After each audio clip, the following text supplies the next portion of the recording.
के YouTube channel में फिर से आप सबका हार्दिक स्वागत है। मैं मिहिर व्यास। आज हम स्टैंडर्ड 9 सब्जेक्ट हिंदी विषयांक लेसन नंबर 1 गुलमर्ग की खिड़की से एक रात, जो बहुत ही अच्छा यात्रा वर्णन है, जिसके लेखक है मोहन राकेश। कौन है? मोहन राकेश। मोहन राकेश। तो सबसे पहले हम मोहन राकेश जी का परिचय प्राप्त करते हैं। तो कृपया आप अपना पाठ्य पुस्तक निकाले और पेज नंबर 31 पर ध्यान दीजिए। तो आइए पहले परिचय प्राप्त करते हैं। मोहन राकेश का जन्म सन 1925, निधन सन 1972। मोहन राकेश का जन्म जालंधर पंजाब में हुआ था। इनके पिता व्यवसाय से वकील, परंतु उनके साहित्य में बहुत रुचि यानी रस था। अतः राकेश को बचपन से ही घर में पर्याप्त साहित्यिक वातावरण प्राप्त हुआ। इन्होंने हिंदी तथा संस्कृत में एमए तक शिक्षा प्राप्त की और तत्पश्चात डीएवी कॉलेज जालंधर में हिंदी विभाग के अध्यक्ष के रूप में अध्यापन कार्य किया। कुछ समय तक इन्होंने सारिका कहानी पत्रिका का सफल संपादन किया और बाद में स्वतंत्र लेखन करते रहे। कहानी लेखन के साथ साथ इन्होंने उपन्यास और नाटक भी लिखे थे। इनकी प्रमुख रचनाओं में इंसान के खंडहर, नए बादल, एक और आदमी आदि कहानी संग्रह तथा अंधेरे बंद कमरे, न आने वाला कल प्रसिद्ध उपन्यास है। आषाढ़ का एक दिन, आधे अधूरे तथा लहरों के राजहंस इनके प्रसिद्ध नाटक है। मोहन राकेश मूलतः एक सफल कहानीकार तथा नाटककार है। प्रस्तुत यात्रा वर्णन, जिसका साहित्य का यात्रा वर्णन गुलमर्ग की खिड़की से एक रात परिवेश से लिया गया है। इस यात्रा वृत्तांत में लेखक ने कश्मीर के गुलमर्ग के प्राकृतिक सौंदर्य का खुद अपना अनुभव विवरण प्रस्तुत किया है। गुलमर्ग का सारा वातावरण इनको अपने में समाया सा लगता है। गुलमर्ग की एक रात का अकल्पनीय सौंदर्य इनसे भुलाया नहीं जाता। तो आइए देखते हैं उनका यात्रा वर्णन। गुलमर्ग की खिड़की से एक रात, इसका पहला विषय होगा पहली मुलाकात गुलमर्ग में। तो कुछ जगह होती ही ऐसी है जिन्हें आंखें एक बार देखती है तो चौंक उठती है। चौंक उठना, आश्चर्य होना, फिर धीरे धीरे परिचित होकर उदासीन हो जाती है। उदासीन भी अनमना। गुलमर्ग कश्मीर की एक ऐसी जगह नहीं है। मैं जब पहली बार गुलमर्ग गया तो मुझे वहां कुछ भी असाधारण नहीं लगा। एक खुला सपाट मैदान, देवदारों के घने झुरमुट यानी पेड़ पौधों का समूह, देवदार। तब मैं घंटे भर में सारा गुलमर्ग देख आया था, मगर बाद में महीनों वहां रहने पर एहसास हुआ, ऐसा अनुभव हुआ। बराबर, महीनों वहां रहने के बाद दूसरा विषय वस्तु, महीनों वहां रहने के बाद लेखक को एहसास हुआ कि पहली बार तो क्या, बाद में भी कभी उस स्थान को पूरा नहीं देख पाया। उसे पूरा कभी देखा ही नहीं जा सकता। शायद यही कारण है कि गुलमर्ग में रहकर वहां के साथ व्यक्ति की जो आत्मीयता है, अपनेपन की भावना धीरे धीरे इतनी गहरी हो जाती है कि वह अपने को भी उस सपाट मैदान के हिस्से के रूप में ही देखने लगता है। वहां कांपती डरती हुई तितलियां और उड़ते बादल और बर्फों से चमकती पहाड़ियों की तरह दूसरी ओर वह पूरा विस्तार। तो गुलमर्ग की शोभा का यहाँ वर्णन है, प्राकृतिक शोभा का। तीसरा पॉइंट कि दूसरी ओर वह पूरा विस्तार जिसमें वह स्वयं भी रहता है, उसे अपने में समाया सा लगता है। वहां का सूर्योदय और सूर्यास्त देखने लायक है। दोनों संध्याएं घना कोहरा, बराबर, चारों बाजू तो कहाँ कोहरा छाया हुआ है, कुहासा, तूफान, वह कोहरा तूफान। तो गुलमर्ग, दोनों संध्याएं घना कोहरा, घनघोर पीली धूप और सब कुछ।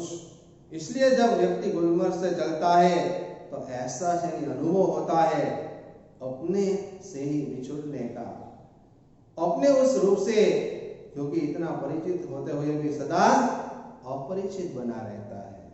गुलमर्ग में सपने फूल बनकर उठते हैं। हरियाली के आर पार अब गुलमर्ग की शोभा का वर्णन है। लाल लाल छतों के ऊपर आकाश में आंखें मुग्ध होकर यानी मोहित होकर देखती रहती है और फूलों में नए नए रंग भर जाते हैं। वातावरण में नई नई कोपलें यानी नई पत्ती फुट निकलती है और इस प्रकार हर क्षण एक नए अनुभव, नए रोमांच की सृष्टि सर्जन करती है। बादलों के पोर्टिको के नीचे लोग बाहें फैलाए घास पर बैठे हुए हैं, जैसे बादल अपने आप में समाया हुआ। पोर्टिको यानी बरामदे में, उनका जो गैलरी वहां बरामदे में से बाहर आकर ऐसा लगता है ये बादल हमारी गोद में आ जाए। तो बादलों के पोर्टिको के नीचे लोग बाहें फैलाए घास पर बैठे हैं। दूर दूर तक सैलानियों की पंक्तियां घोड़े दौड़ाती नजर आती है। सैलानी यानी घूमने के लिए आए हुए यात्री लोग, उसकी लाइनें घोड़े दौड़ाती हुई नजर आती है। रंगों के कुछ बिंदु हरियाली के पट पर जहां तहां छिपके रहते हैं। सहसा प्रकाश से ननी ननी पारदर्शक जो आग पर दिखाई दे उसे क्या बोलते हैं, पारदर्शक बूंदे बारिश की पड़ने लगती है। रंगीन बिंदुओं का पूरा विस्तार एक बार सिहर जाता है, चारों तरफ सिहर जाता है। तो चारों तरफ उसकी धुन हमें दिखाई देती है। इस प्रकार रोमांच, शिहर उठना, कांप जाना और अपने को समेटने लगता है। हरियाली का सपना कुहासे के फूल में बदल जाता है। तो कुहासा यानी कोहरा। मैदान सुरमई आभा ओढ़ लेता है, बरोबर, मैदान है और सुरमई यानी नई आभा, नया एहसास, वह चारों तरफ आभा यानी किरण। अब चारों तरफ धुंध ही धुंध है, धुंध यानी हवा में उठती धुंध, अंधेरा। तो चारों तरफ धुंध ही धुंध, मैदान सुरमई, नई सुंदर, सुरमई यानी सुंदर, हवा यानी किरणें ओढ़ लेता है और चारों तरफ धुंध ही धुंध, हवा में उठती धुंध, अंधेरा छाया हुआ। बेबस होकर पहली पगडंडियों की पतली पतली नरम बाहें, पगडंडी लोगों के लगातार चलने से अपने आप बना हुआ रास्ता આપણે કેડી ગઈ ગુજરાતીમાં, ये केड़ी पतली पतली नरम बाहें, जब तक बादल बरसेगा वह बाहें फैली रहेगी, ऐसी ही कोमल, विस्तृत और निढाल होकर चारों तरफ। सूरज चमकेगा तो फूल में से नया सपना चमकेगा, निढाल यानी सुंदर बनकर। आकाश में बादलों के नन्हे नन्हे दीप, नन्हे नन्हे दीप टापू, तो आकाश में बादलों के नन्हे नन्हे दीप टापू इधर उधर भटकते फिरेंगे। भेड़ और बकरियों के रेवड़, रेवड़ी समूह पगडंडियों पर टंक जाएंगे। दिन तब रात की प्रतीक्षा करता था प्रतीत होगा, दिखाई देगा मनुष्य को। रात आएगी तो सब कुछ खामोश हो जाएगा। मैदान की वह खामोशी भी जो दिन के समय इतनी वाचाल हो जाती है, वाचाल यानी बोलना। गुलमर्ग की वह रात मुझे कभी नहीं भूलेगी। एक तरह का अलग का अविस्मरणीय अनुभव जो अब आता है। मैं होटल की खिड़की में खड़ा था।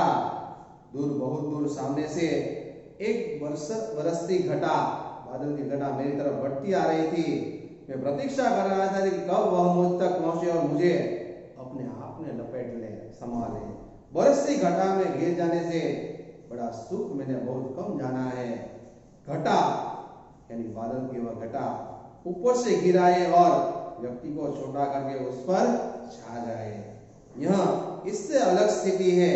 इस बार आती हुई घटा का हर संकेत मेरे सामने था और मैं उसके बराबर का होकर अपनी खिड़की में खड़ा उसे बुला रहा थी कि आ आ आ। अब पेज नंबर 32 पर। मैं तुझसे कमजोर नहीं हूं। हवा तेज थी मगर घटा तेजी से नहीं बढ़ रही थी।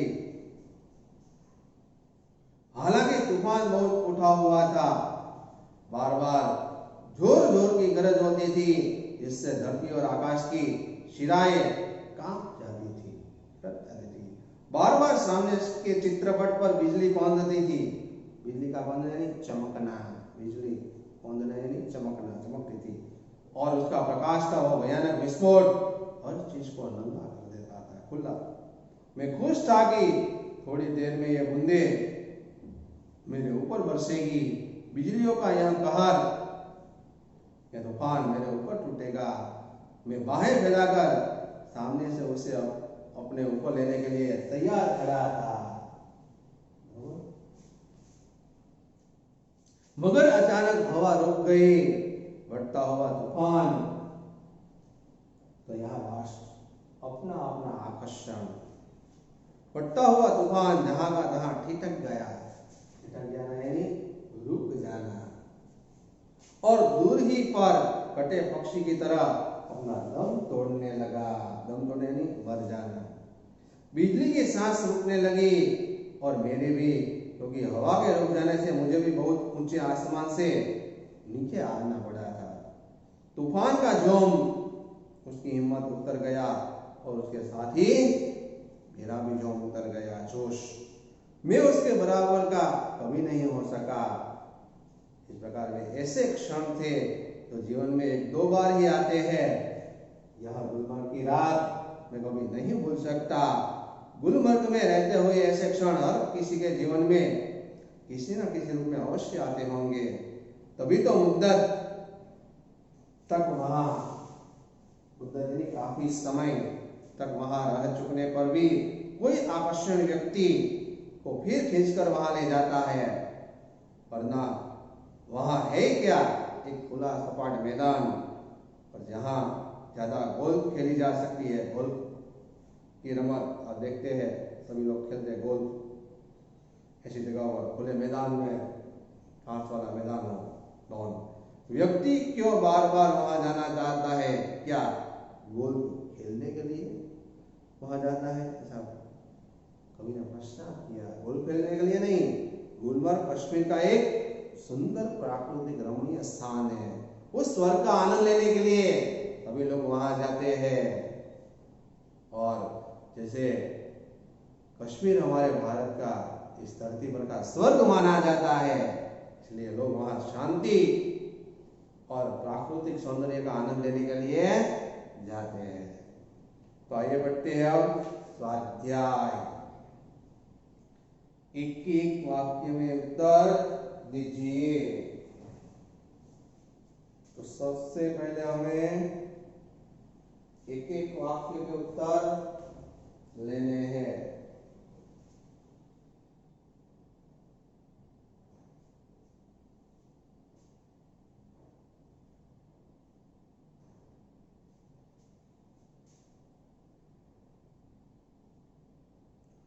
तो गुलमर्ग का भौगोलिक वातावरण कैसा है? आपके बुक में से गुलमर्ग ऊंचाइयों पर पहाड़ियों से घिरा हुआ ठंडा स्थान है। सेकंड, लेखक ने गुलमर्ग के साथ व्यक्ति की आत्मीयता बढ़ने का क्या कारण बताया है?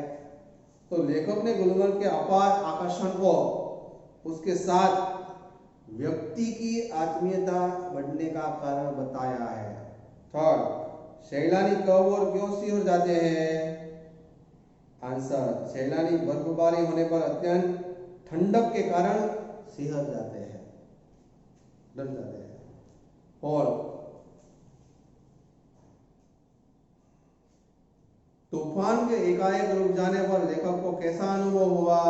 तो तूफान के एकाएक रुक जाने पर लेखक को ऐसा अनुभव हुआ जैसे उसका दम घुटने लगा हो। उसके बाद लेखक को किस बात का अफसोस हुआ? तो लेखक को इस बात का अफसोस हुआ कि वह वर्षादी घटा उसके बराबर नहीं हो सकी। लास्ट, लेखक ने गुलमर्ग की पगडंडियों के लिए क्या उपमाएं दी? तो लेखक ने गुलमर्ग की पगडंडियों के लिए पतली पतली नरम बाहों की उपमा दी। क्या उपमा दी? पतली पतली नरम बाहों। अब दो दो वाक्य में उत्तर दीजिए, बराबर? तो दो दो वाक्यों में उत्तर दीजिए। गुलमर्ग से विदा लेते समय सैलानियों को कैसा एहसास होता है?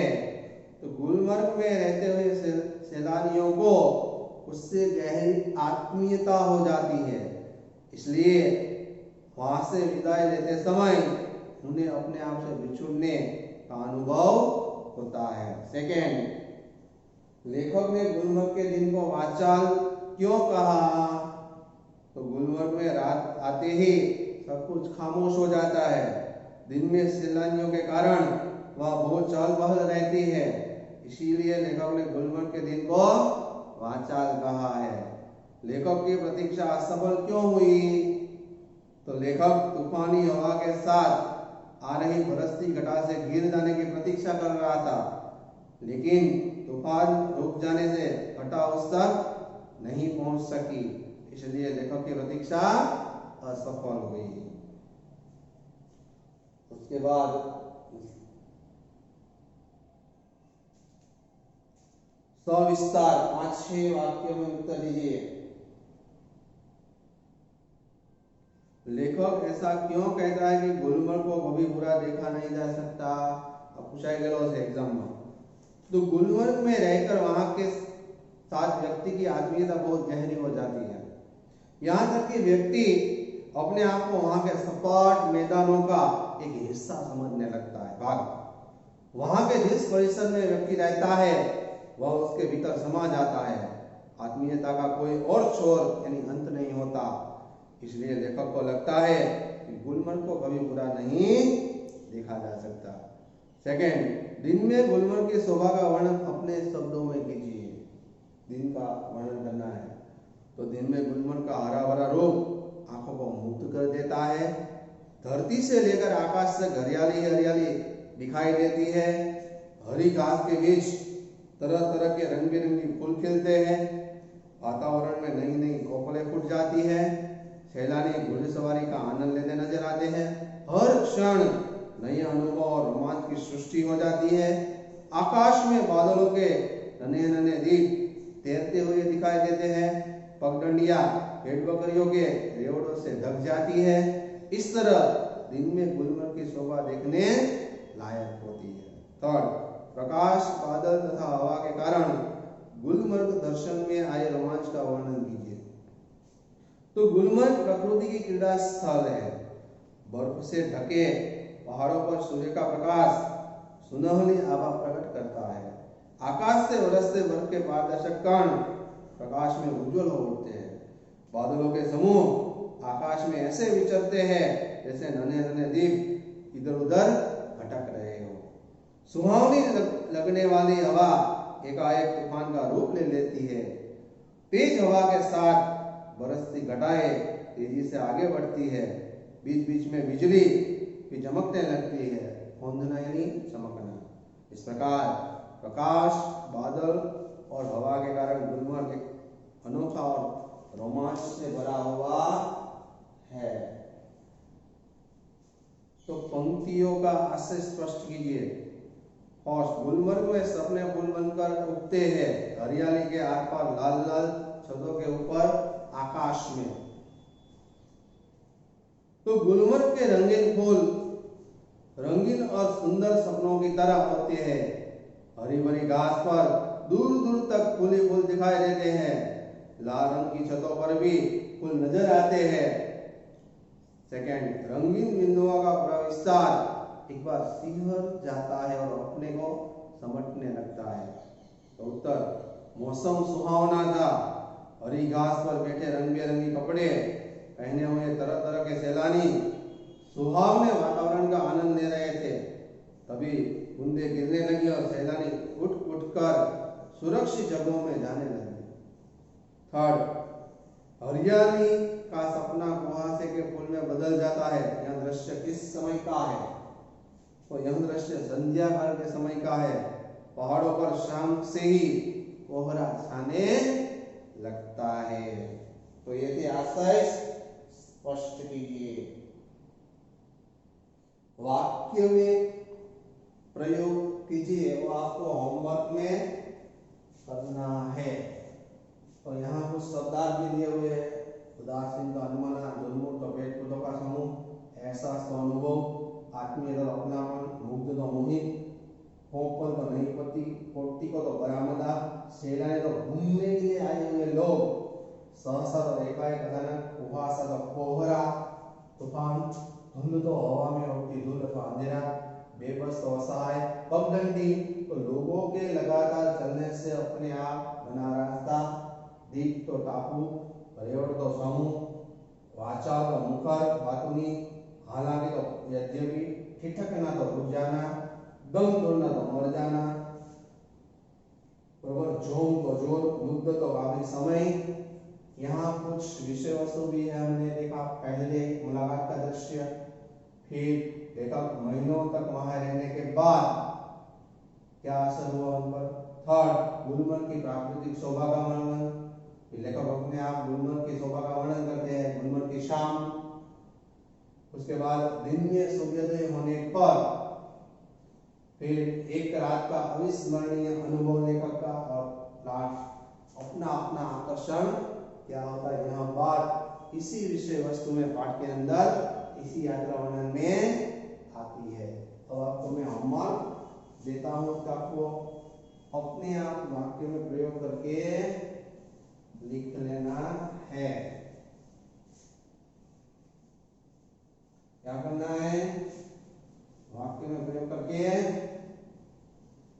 लिख लेना है आपको। तो आपकी बुक में ही दिया हुआ है।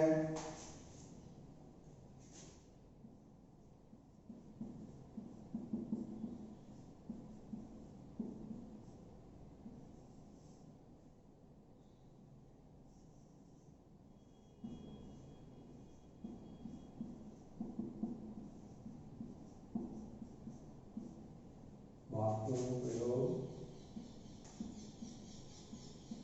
कीजिए। पहला है विस्फोट,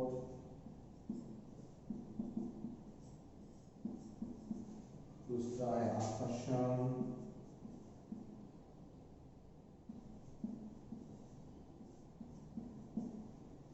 तीसरा है पारदर्शक,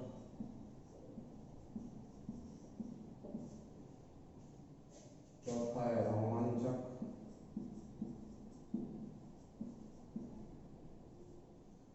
इसका आपको होमवर्क में भी होमवर्क बुक में करके लिखना है। अगले पीरियड में हम मिलेंगे। अस्तु।